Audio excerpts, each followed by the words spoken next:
exatamente de haver um erro, não anula, quer dizer, a importância da natureza, não anula o papel que nós devemos dar à questão ambiental dentro dessa concepção mais avançada. Então, essa é a primeira questão que eu gostaria de colocar para vocês.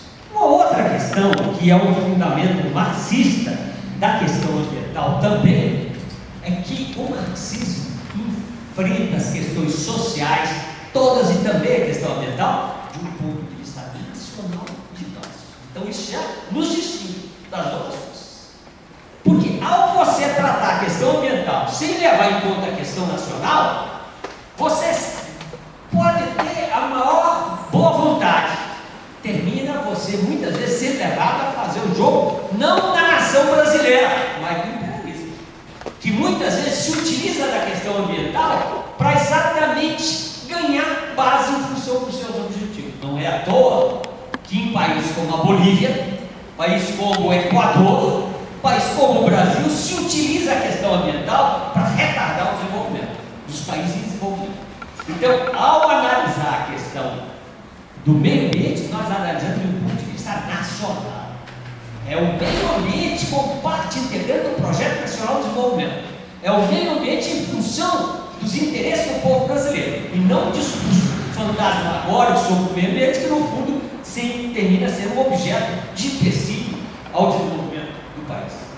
Essa é uma dimensão. E a outra dimensão é a dimensão de classe, porque na verdade o que ocorre é que tanto o imperialismo como as classes dominantes fazem, digamos, um alarde em torno da crise ambiental, mas não destaca que a responsabilidade fundamental é deles, e portanto é a eles é que devem adotar as medidas, e não querer colocar medida para o povo pobre, para o trabalhador ou para o país em desenvolvimento.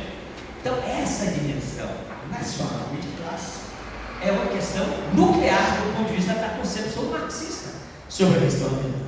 E aí uma outra questão que é extremamente importante, que é exatamente o seguinte: a concepção marxista, ele analisa a formação econômico-social como um todo.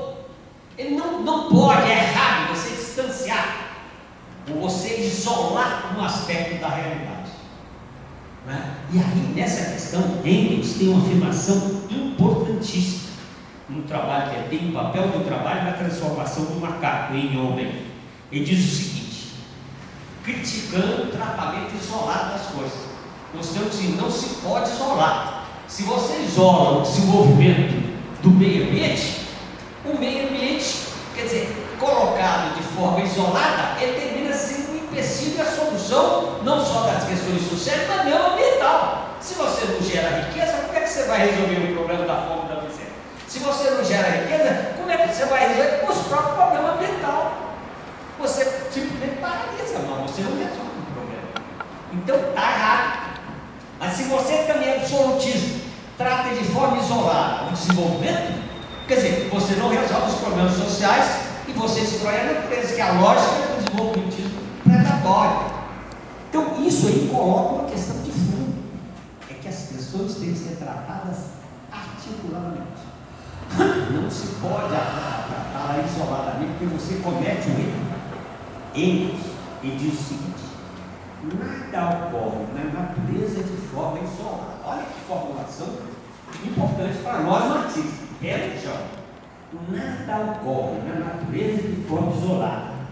Cada fenômeno afeta o outro e é por seu turno influenciado por esse social, uma relação dialética entre uma coisa e outra. O meio ambiente influencia no desenvolvimento, o desenvolvimento influi no meio ambiente, esses dois influenciam na questão cultural, os três influenciam na questão social, enfim, há uma inter-relação entre os diversos aspectos. Então, cada fenômeno afeta o outro e é por seu turno influenciado por este. Em geral, o esquecimento deste movimento e dessa interação universal, o que impede aos nossos naturalistas de perceber com clareza as coisas mais simples. Então, essa visão distorcida da realidade conduz a erros, quer dizer, teóricos e políticos. Porque quando você, e aí daqui a pouco eu vou falar mais, hoje, por exemplo, no movimento ambientalista, você tem uma hegemonia do que nós chamamos de preservacionismo. O que é o preservacionismo? É a absolutização de um aspecto da realidade, Daí porque o PCdoB formula um novo projeto nacional de desenvolvimento. Hoje, por exemplo, no movimento ambiental, há uma luta tremenda em torno exatamente do chamado desenvolvimento sustentável, entendendo que eles chamam as três vertentes, que é a vertente econômica, a vertente social e a vertente ambiental. Isso aí mesmo nas conferências internacionais sobre a questão do meio ambiente, essa coisa é muito polêmica. E o que ocorre com o setor ambientalista? É que ele trata a questão ambiental isolada da questão econômica e da questão social. No caso do PCdoB, nós vamos mais adiante, porque nós não tratamos só dessas três vertentes, dos chamados três eixos, que são existência econômica, social e ambiental. Nós incorporamos a questão exatamente das questões relacionadas à cultura, né? As questões relacionadas, enfim, aos demais componentes da programa da integração latino-americana, enfim, é uma concepção mais global ainda que se coloca. Pois bem, então, um dos componentes da formulação da política ambiental do PCdoB, então, é exatamente retomar as concepções marxistas sobre a questão da natureza e sobre a questão do meio ambiente. E o outro aspecto é a análise concreta da realidade concreta. Porque, na verdade, também, às vezes, você formula uma política abstratamente. Quer dizer, a característica do marxismo é exatamente analisar a realidade concreta, a realidade histórica e a realidade também territorial. Então, nós estamos no Brasil no século XXI, não é nem na Europa e nem no século XVIII. Então, há que se analisar o Brasil no atual momento, para você ver o que houve de avanço e o que você pode avançar nas condições do Brasil. Você não está discutindo Suíça, você não está discutindo isso, você está discutindo o Brasil, nas condições atuais. Portanto, a análise da realidade concreta é que nos permite exatamente delinear, com base nos pressupostos marxistas, a política ambiental que nós temos que defender. E aí, você tem hoje vários elementos dessa política, vários elementos dessa realidade. Uma delas, por exemplo, é a questão das mudanças climáticas. Hoje é considerada uma questão de grande importância na luta em relação à questão ambiental. Há uma polêmica sobre a questão das mudanças climáticas, que é um questionamento do ponto de vista científico das mudanças climáticas, né? E há um questionamento político. Nós, para resolver, para avançar nessa questão, nós fizemos um seminário. Está nesse livro. Porque eu insisto em vocês, quem tiver condições de comprar, que compre não só esse, como esse outro. Esse livro sobre mudanças climáticas, nós exatamente procuramos trazer para esse seminário, trouxemos um cientista da China. Veio da China para cá. Trouxemos um cientista dos Estados Unidos, um paquistanês, que é uma personalidade mundial, maior entendido na relação entre os oceanos e as mudanças climáticas. Nós temos duas personalidades internacionais e incorporamos várias personalidades brasileiras. O Pedro falava do Murion, por exemplo.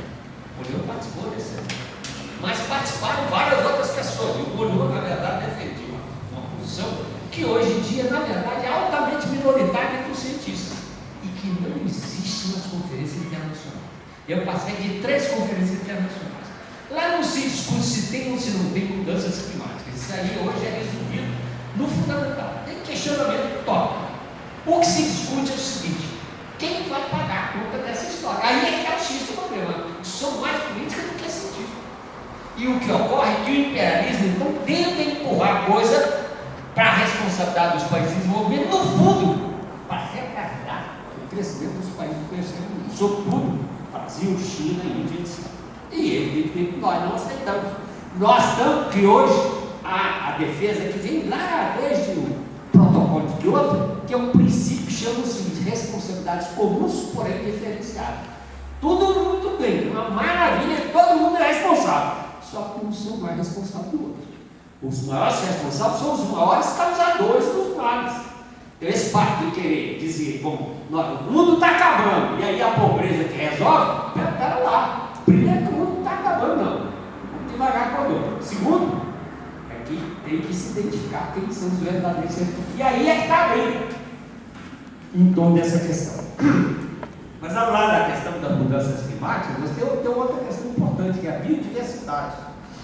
Hoje é o processo de degradação da biodiversidade.